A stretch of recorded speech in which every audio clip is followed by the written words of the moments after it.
Hey, Greater Latrobe kindergarten students, this is your second online art lesson, and what I have in front of you is what your picture, your artwork will look like when you're finished. This is an abstract artwork. I'm going to say that one more time. This is an abstract artwork. Abstract art is art that does not resemble or look like anything from real life. It is more about shapes, colors, and patterns.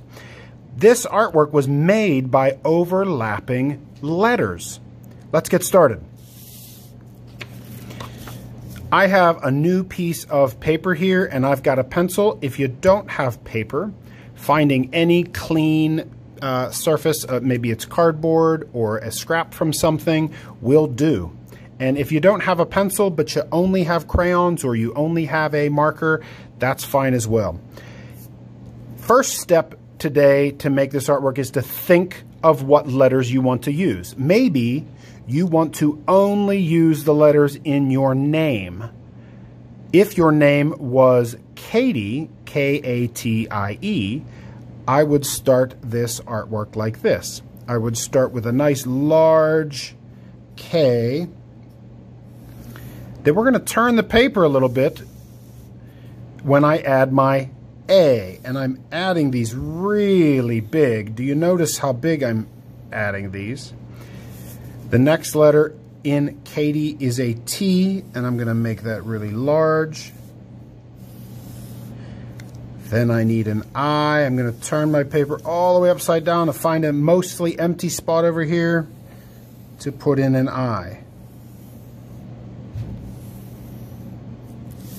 Katie ends with the letter E, so I'm going to place that over here in a mostly empty spot. Do you notice how large these are? These are almost as big as my hand if I lay them down. And then I don't think my paper is full yet, so I'm going to repeat those letters again. I'm going to put a K in a totally different spot over here.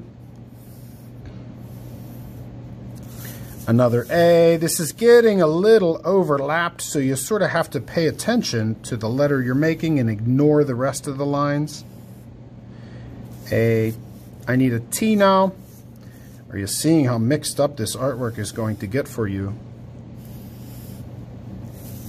I'm going to place an I right here in the middle of the paper. And then Katie ends with an E, which I will place over here. So I have filled my artwork now with letters. Now comes the coloring. When you color, if you have crayons or markers at home, you are looking for all the little trapped spots. Look at this little shape here. It's a triangle. Each little spot in your artwork that is trapped, it is a shape, gets a different color. But while I have blue in my hand, I might use it a few times in a different spot. I notice that this spot here is trapped. It looks like a rectangle to me. I'm going to fill in that spot. If you don't have any crayons or markers at your house, you could simply fill in those trapped spots with a pencil.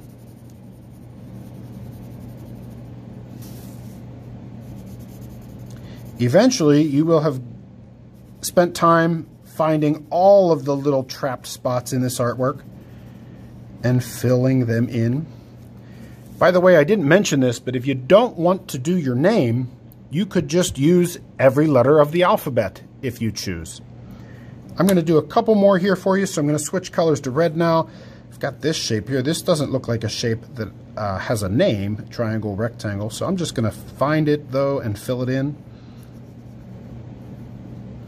And eventually, like I said, you'll go around this artwork, you'll find all the trapped shapes, and when you're done, you will have a pretty wonky, crazy, mixed up letter design. Again, this is an example of abstract art. When an artist creates an abstract work, they are not thinking of something from real life. They are mostly focused on shapes, lines, and colors. I hope you enjoy this one, kindergarten. Try to have fun layering these letters and finding trapped spaces to fill in with color. Enjoy!